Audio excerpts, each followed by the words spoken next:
Iran के ऊपर पहला ऑयल अटैक कर दिया है। जिस तरह से इजराइल कह रहा था कि हम ईरान के ऑयल रिसोर्सेज को टारगेट करेंगे, बिल्कुल वैसे ही होता नजर आ रहा है। इस दूसरी जानिब अमेरिका की बात करें तो अमेरिका इजराइल का एयर डिफेंस और भी स्ट्रॉन्ग कर रहा है, क्योंकि ईरान क्या इसका जवाब देगा।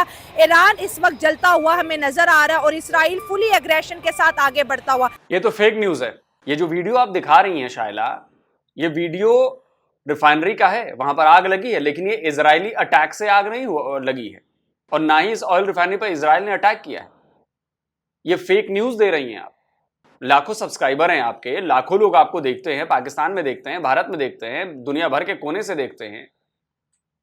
उनका ट्रस्ट तो बहुत बहुत टूट रहा है धीरे धीरे, मुझे लग रहा है ऐसा, और दर्शकों का ट्रस्ट टूटना भी चाहिए।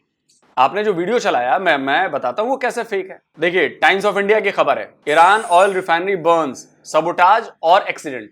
सवालिया निशान छोड़ा है टाइम्स ऑफ इंडिया ने। वो कह रहा है कि ईरान की जो रिफाइनरी है, ऑयल रिफाइनरी, वो जल गई। ये सबोटाज है या एक्सीडेंट है, मतलब किसी ने किया है या एक्सीडेंटली हो गया है।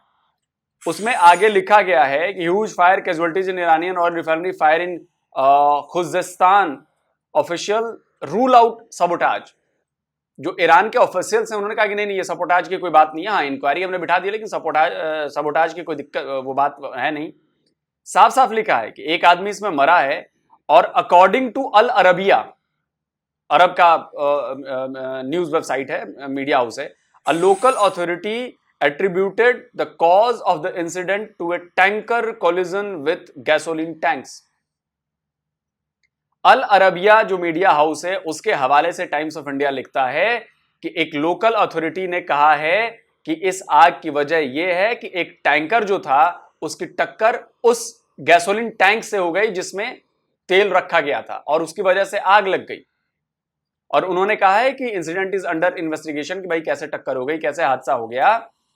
ईरानियन स्टेट मीडिया, जिसमें गवर्नर हैं शुस्तार टाउन के, उन्होंने कहा है कि फायर जो है अंडर कंट्रोल है, फायर फाइटर्स जो हैं वो लगे हुए हैं, रेस्क्यू वर्कर्स लगे हुए हैं, अलर्ट हैं, और इसमें ऐसा कुछ नहीं। अब मैं आपको अल अरबिया की भी रिपोर्ट दिखा देता हूं। देखिए, ये है अल अरबिया न्यूज। इसकी हेडिंग में भी लिखा है कि at least 1 killed in fire at refinery in Iran Khuzestan province, state media says.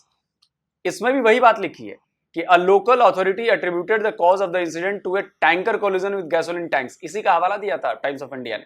तो अगर आपको भारत के अखबार पर भरोसा नहीं है तो मैं अल अरबिया का वो अखबार आपको मैंने दिखा दिया। इसमें कहीं नहीं लिखा है कि इजराइल ने बम्बार्डमेंट कर दिया ऑयल रिफाइनरी पर, जैसा कि आप कह रही हैं। आप बता रही हैं कि इजराइल ने हमला करना शुरू कर दिया। ये आपने फेक न्यूज दिया, आप ये फेक न्यूज फैला रही हैं। आप इस तरह से आप व्यूअर्स का, भाई व्यूअर्स आप बोलो इनको भाई कि आप ट्रस्ट खो रही हैं।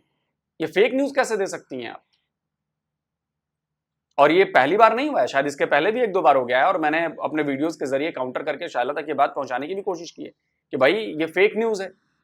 आपने कैसे बोल दिया कि इजराइल ने बम्बार्डमेंट कर दी ऑयल रिफाइनरी पे? आप समझ नहीं इसका मतलब क्या होता है। मतलब पहले तो आप बहुत अच्छा काम कर रही थी, ठोक बजा के चीजें रखती थी, लेकिन यहां पर तो बिल्कुल मामला गड़बड़ है। सॉरी टू से, बिल्कुल गलत है।